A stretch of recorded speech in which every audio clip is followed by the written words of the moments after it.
এ জীবনে কাজের কিন্তু শেষ নেই। আর মেয়েদের সংসার মানেই তো নিজের স্বপ্নকে আলতো করে ভাঁজ করে রাখা।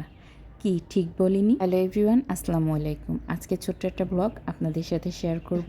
একটা সকাল, একটা দুপুরের কতটা ব্যস্ততা আমরা থাকি, সেটারই আজকে ছোট্ট একটা ব্লগ আপনাদের সাথে শেয়ার করব। ওই যে বলেছিলাম, মেয়েদের জীবন মানে নিজের স্বপ্নকে আলতো করে ভাঁজ করে রাখা, আর কারো প্লেটে হাসি তুলে দিতে দিতে নিজের চোখের জল লুকিয়ে ফেলা। এই যে বাড়ি থেকে এসেছি, সবই ঠিকঠাকভাবে চলছে। খাওয়া দাওয়া, অনেক কাজকর্ম, বাচ্চাদের দেখাশোনা, বাচ্চাদের স্কুল টিফিন সবই ঠিকঠাক চলছে। তারপরও মনের ভিতর কিন্তু খুব একটা খারাপ লাগা বলেন বা কষ্ট ঠিকই কিন্তু কাজ করছে।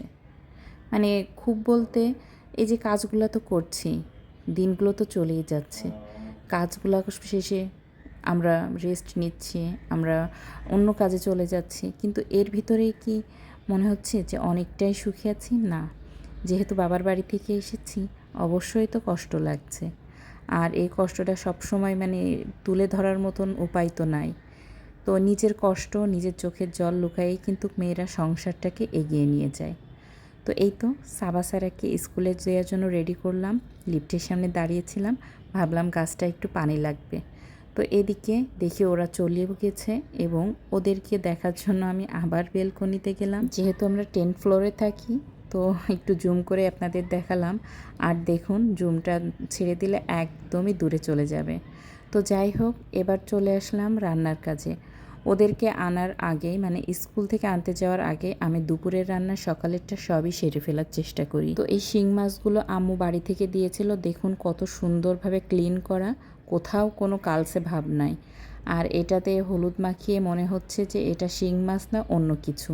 তো সুন্দর করে আমি এগুলো ভেজে রাখবো, বেশ কিছুটা রান্না করব আর কিছুটা রেখে দিব অন্য দিনের জন্য। এই শিং মাছটা দো পেঁয়াজা করেছি ঝাল ঝাল করে। সাবা সারাও এটা খেতে বেশ পছন্দ করে। তো এটা রান্না শেষ করে ঘরের কাজগুলা গুছিয়ে চলে গিয়েছিলাম ওদেরকে আনতে। ওদেরকে নিয়ে আসার পরপরই শুরু হয়ে গিয়েছিল বৃষ্টি আর ঝড় বাতাস। তো এসে দেখি বেলকনিতে অনেকটাই পানি বেঁধে গেছে। আজকে এ পর্যন্তই।